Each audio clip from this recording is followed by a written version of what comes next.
moins 150 ans depuis l'époque de Genève jusqu'aux années 1970. Alors, insuffisamment documenté, ça pourrait faire sourire. Parce que dans les caves de l'OMS, il y a 700 000 pages concernant la campagne d'éradication et contenant tous les rapports de terrain qui ont été envoyés à l'OMS par les équipes qui étaient sur place. On a vacciné pendant des années des centaines de milliers de contacts. Il y a des rapports de terrain sur cela. Alors, si cela n'est pas suffisamment documenté, quand est-ce que ça le sera? Autre partie, variole explosive, épidémie explosive de variole au Billard en 1974. Ce fut dramatique, catastrophique et parfaitement démonstratif de la réalité de l'effet Bourgval sur le terrain. Évolution du programme d'éradication de la variole. La vaccination autour d'un cas va évoluer. 1967-1972, les habitants étaient interrogés avant leur vaccination. On leur demandait s'ils étaient d'anciens varioleux, on regardait s'ils avaient des traces de variole. S'ils avaient déjà été vaccinés, ça laisse aussi une trace, il n'y a pas besoin de certificat. 1973, dès le début de l'année, la vaccination systématique en anneau va remplacer la vaccination, disons, contrôlée des contacts. On va vacciner systématiquement tout le village ou 30 maisons alentour du cas découvert. Pour quelle raison? D'abord, un gain de temps, puis dissocier la décision des capacités de l'interrogateur et éviter les problèmes de langue, parce qu'en Inde, il y a une vingtaine de langues. Donc les Indiens entre eux, ils ne se comprennent pas forcément. En plus, il y avait pour cette campagne d'éradication beaucoup d'étrangers qui venaient participer aux opérations et qui ne pouvaient pas, évidemment, interroger les villageois. Alors le REH du 23 février 1973, le REH, c'est le relevé épidémiologique hebdomadaire, c'est une publication de l'OMS. Ce sont d'anciennes archives qu'on ne pouvait pas lire puisqu'elles n'avaient pas été tapées sur l'ordinateur, bien sûr, à l'époque, mais qui ont été photographiées puis mises en ligne en 2011.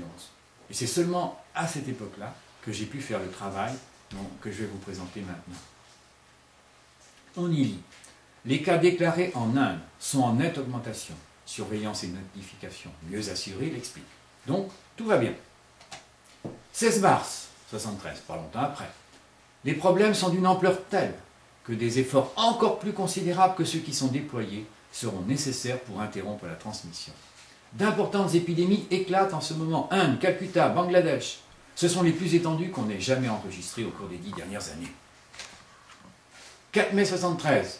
On peut s'attendre pour 1973 à un nouvel accroissement qui tiendra en majeure partie, c'est très important, non pas à une amélioration de la notification, comme il le disait en février, mais à une hausse marquée de l'incidence, c'est-à-dire du nombre de nouveaux cas en Inde et au Bangladesh.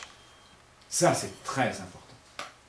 Ils sont obligés de reconnaître que ce n'est pas uniquement l'amélioration de la notification qui explique ce qu'on observe. Le succès du programme mondial d'éradication s'est trouvé sérieusement menacé par l'apparition, cette année, de grandes épidémies de variole dans le nord de l'Inde, Bengale occidentale, Uttar Pradesh, Bihar. Notification tardive, incomplète, mesures d'endiguement inadéquates ont transformé en épidémies de grande envergure les poussées relativement limitées de l'an dernier. Les importations dûment établies dans les États voisins des zones infectées se sont comptées par centaines.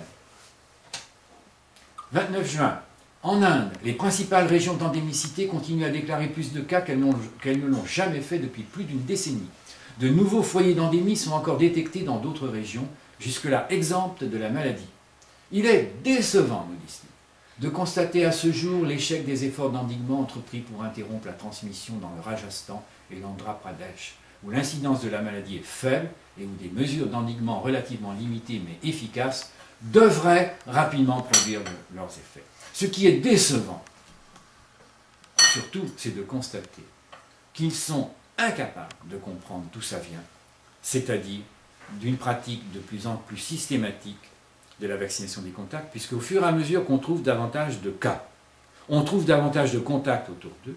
Parmi eux, il y a d'anciens varioleux et d'anciens vaccinés immunisés qui pourraient éviter la variole si on les laissait tranquilles, et comme on les vaccine à ce moment-là, ils font des varioles. Et c'est ça qui explique l'augmentation considérable. Mais ce n'est pas fini. Ils devraient le comprendre, ils ne le comprennent toujours pas. 10 août, la stratégie du programme d'éradication de la variole est fondée sur un vigoureux programme de surveillance et d'endiguement dans les zones d'endémie confirmées. Mais plus ce programme sera vigoureux, et plus la variole va s'accroître. C'est logique avec l'effet Bourgval. Les mesures de lutte ont été cependant relativement inefficaces, c'est ce qu'ils sont obligés de constater, dans de nombreuses régions du sous-continent asiatique. C'est pourquoi la variole s'est propagée et réinstallée cette année dans beaucoup de territoires précédemment indemnes, parce qu'en plus, ça s'étend. Dans beaucoup d'États de l'Inde, bien souvent des cas continuent à se produire pendant de nombreuses semaines ou même des mois après le déclenchement des opérations d'endiguement. Il faut répéter que plus ils feront d'endiguement de cette façon et plus la variole s'étendra. C'est l'effet Bourgval qui fait cela. 21 septembre 1973, la période juillet-octobre est généralement celle où l'incidence de la variole et le nombre de zones touchées sont les plus faibles. C'est la basse variole, si vous voulez, hein, comme les basses eaux. Toutefois, la maladie est encore assez répandue cet été.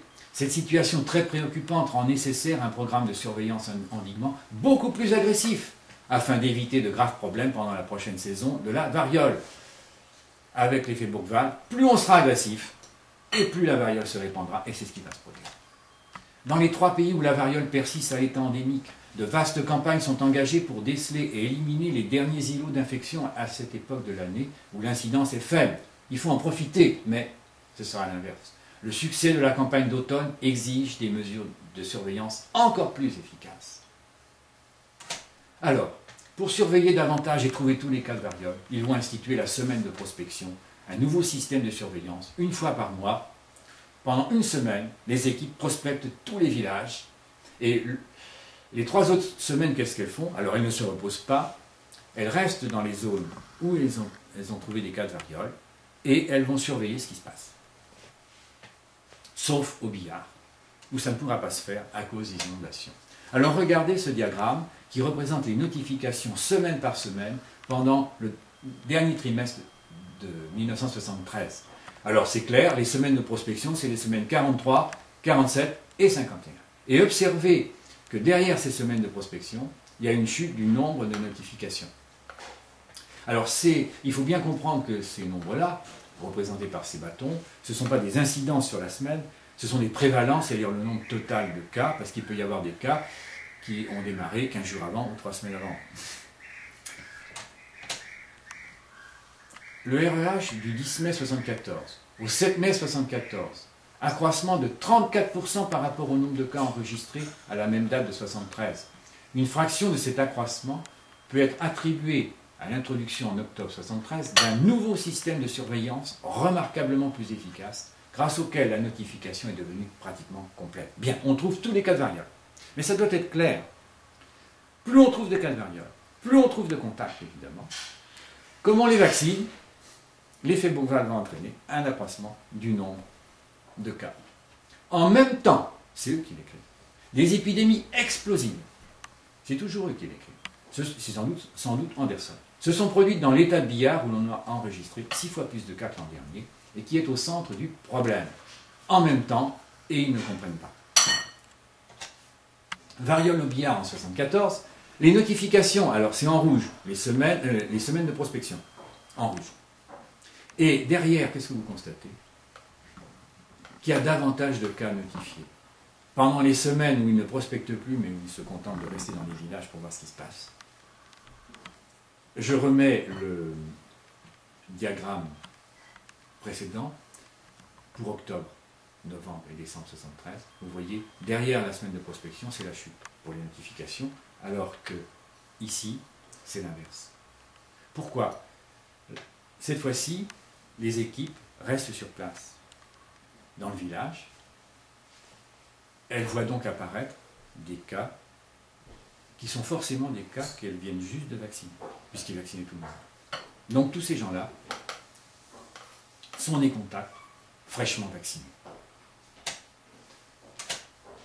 D'ailleurs, le REH du 14 juin 1974 fait le bilan. À partir d'octobre 1973, tous les travailleurs sanitaires procèdent à intervalles de 4 à 6 semaines à une prospection systématique pendant une semaine de tous les villages. Chaque fois qu'un village se révélait infecté, une équipe d'endiguement en explorait toutes les habitations pour détecter tous les cas de variole possibles et vacciner les habitants. Sauf dans l'état du Billard, ces activités ont été d'une efficacité telle qu'elles ont permis de juguler d'importantes recrudescences de variole qui se manifestent normalement de janvier à mai.